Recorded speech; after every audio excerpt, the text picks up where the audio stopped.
Hey, welcome back everyone. It is now the end of April of 2021, and as we head toward May 4th of this year, which is when The Bad Batch is going to release by Disney and Lucasfilm, a lot of fans are still very curious and skeptical about the future of the Star Wars franchise by Jon Favreau and Dave Filoni. This is Mike Zero. Make sure to subscribe if you're new to the channel for future Star Wars content. Now, the one thing about Jon Favreau is that, yes, we do know that he is very much engaged with his work. You know, we also know that he is very much fighting for the fandom. He has been talking to the higher-ups over at Disney, such as many of the board members, including the Disney CEO, Bob Chapek, to really work things out when it comes to this new Star Wars universe overall.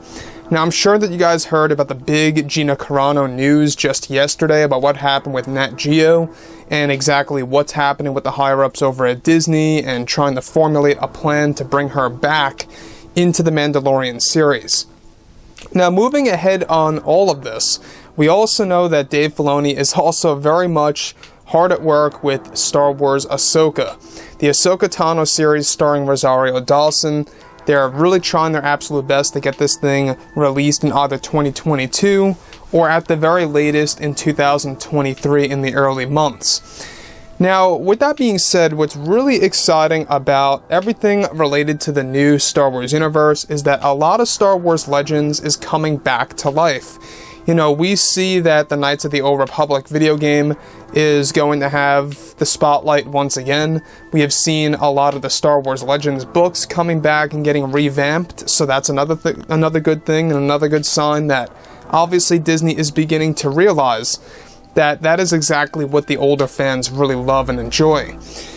Now, what's really intriguing about all of what George Lucas, Jon Favreau, and others are really forming right now has to do with a beloved era in the Star Wars universe. Now, specifically, now that both Disney and Lucasfilm are focused on their new Star Wars universe, it's described that creators Jon Favreau and Dave Filoni are actively working on projects such as Star Wars Kenobi, Ahsoka, and Mandalorian, while Kathleen Kennedy is still developing the Acolyte TV series for Disney+.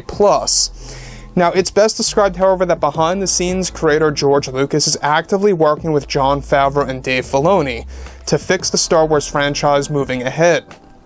It's noted that George Lucas is currently setting a plan to creating a lineup of projects, a big lineup of projects that will feature Star Wars The Old Republic in the form of TV shows on Disney Plus in multiple formats for the audience to enjoy.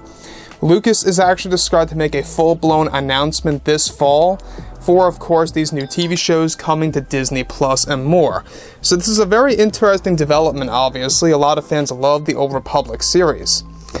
Now, Lucas is actually said to be seeking new writers and directors to become a part of these new projects that will come in both animated and live-action form for starters, and that they eventually want to build the momentum to a point in which there will be the Old Republic feature films in the future by Lucasfilm and Disney.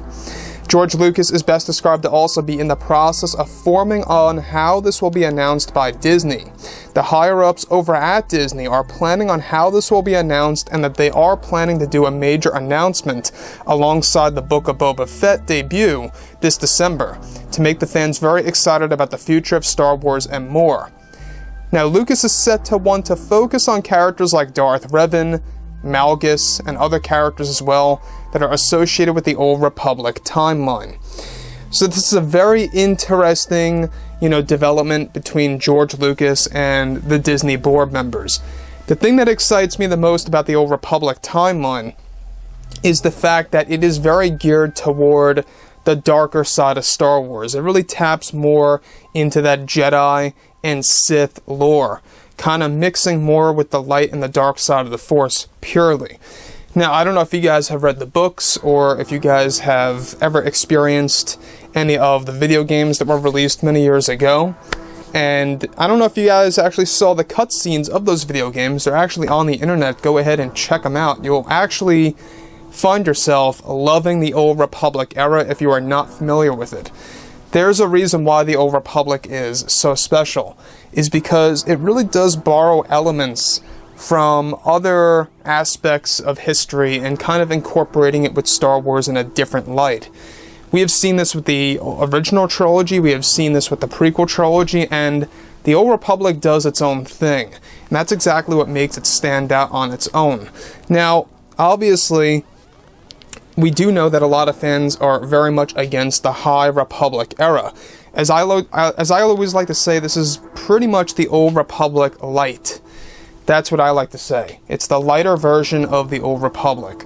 Now, given that the High Republic takes place just a couple of hundred years before the events of Episode 1, and it ends around 60 to 80 years before Episode 1, which is right where the Acolyte TV series is going to be based.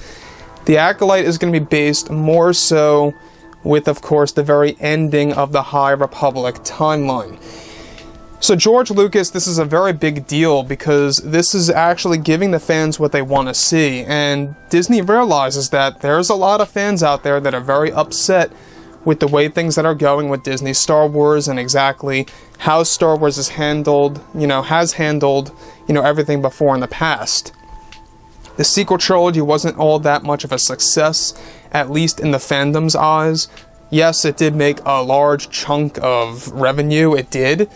But when we look at The Rise of Skywalker, it didn't make quite as much as The Last Jedi, and that kind of really, told us a lot about what Disney and Lucasfilm were doing with the sequel trilogy. They were not really engaging with the Star Wars fans, per se.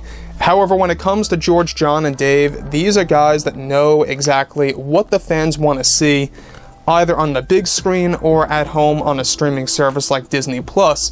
Now, when it comes to Darth Revan and Darth Malgus and all these beloved characters that I'm sure that you all are aware of, if you guys are engaged in the Old Republic era and have knowledge about it, is that these characters are very lore-heavy. They have a lot of backstory.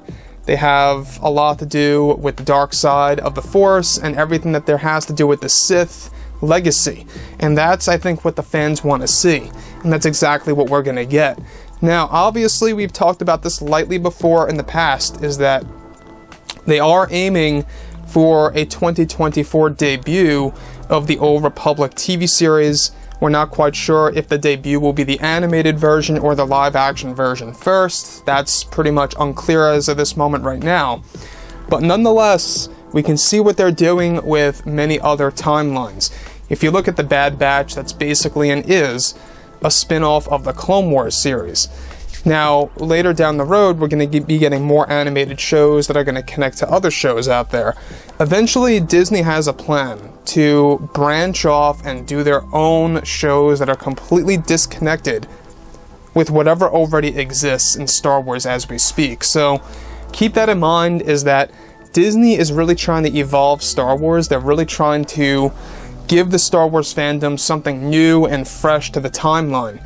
Obviously, Kathleen Kennedy working on the Acolyte TV series right now, it's not going to cut it because that show is not true to Star Wars. That show is a show that obviously is not true to the fandom.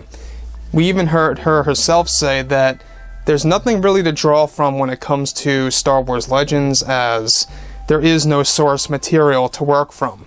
Basically denying that Legends even exists. That came from Kathleen Kennedy almost a year ago at this point. So, like I've said before in the past, guys, drop a comment below. Let me know about all of this in the comments, and if you guys did enjoy the content for today, do make sure to drop a thumbs up on this video to support the channel. I thank you all so very much for the kind support, and I'll catch you guys next time.